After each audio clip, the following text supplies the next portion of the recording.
Hello বন্ধুরা, সবাই কেমন আছেন? আশা করছি খুবই ভালো আছেন। যেমনটা আপনারা সবাই জানেন, এর আগের ভিডিওতে আমি আপনাদের ইংরেজি বিঅক্ষর থেকে শুরু হওয়া এ অক্ষরের হিন্দু ছেলেদের সুন্দর অর্থপূর্ণ নাম উপহার দিয়েছিলাম। আজকের ভিডিওতে আমি আপনাদের ইংরেজি বিঅক্ষর থেকে শুরু হওয়া 7 অক্ষরের হিন্দু ছেলেদের সুন্দর অর্থপূর্ণ নাম নিয়ে আলোচনা করব। ভিডিওতে বলার মধ্যে কিছুই নেই, একটা কথা না বললেই নয়। আপনারা ভিডিও দেখে থাকেন, ভিউস আমার আসে, আপনারা প্রচুর ভিডিও দেখেন, তার জন্য আপনাদের অসংখ্য ধন্যবাদ। কিন্তু আপনারা লাইক দিয়ে যান না।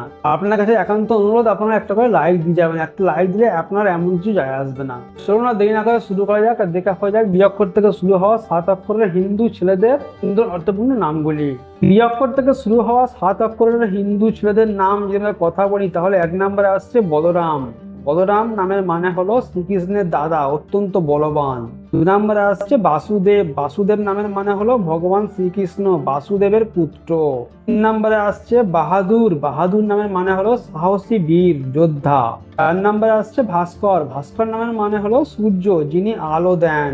5 নম্বরে আসছে ভূষণ। ভূষণ নামের মানে হলো অলংকার, গহনা, সাজ। 6 নম্বরে আসছে ভৈরব। ভৈরব নামের মানে হলো ভগবান শিবের রুদ্র রূপ। 7 নম্বরে আসছে ভগবান। ভগবান নামের মানে হলো ঈশ্বর বা প্রভু।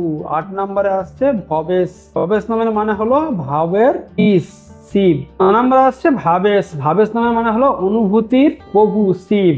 10 নম্বরে আসছে বিনায়ক। বিনায়ক নামের মানে হলো গণেশ বা নেতা। 11 নম্বরে আসছে ব্রিজেশ। ব্রিজেশ নামের মানে হলো বজ্রের ঈশ্বর, কৃষ্ণ। 12 নম্বরে আসছে ভৌমিক। ভৌমিক নামের মানে হলো মাটির সাথে যুক্ত জমিদার। 13 নম্বরে আসছে বন্ধন। বন্ধন নামের মানে হলো সম্পর্ক, মিলন। 14 নম্বরে আসছে বিভাস। বিভাস নামের মানে হলো কিরণ বা দীপ্তি।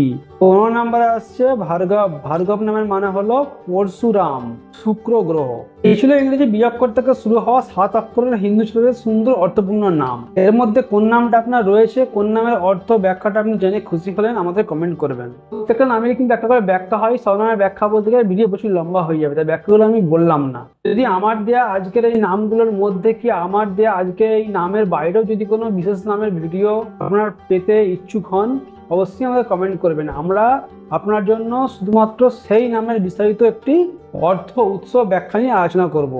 এখন সুন্দর সুন্দর নামের ভিডিও পেতে আমাদের চ্যানেলকে সাবস্ক্রাইব করে নেবেন। যারা সাবস্ক্রাইব করেছেন অসংখ্য ধন্যবাদ। দেখা হচ্ছে আপনাদের সঙ্গে এরপরে ইংরেজি বিঅক্ষর থেকে শুরু হওয়া 8 অক্ষরের হিন্দু ছেলেদের সুন্দর অর্থপূর্ণ নামের সঙ্গে। ততক্ষণ সবাই ভালো থাকবেন, সুস্থ থাকবেন।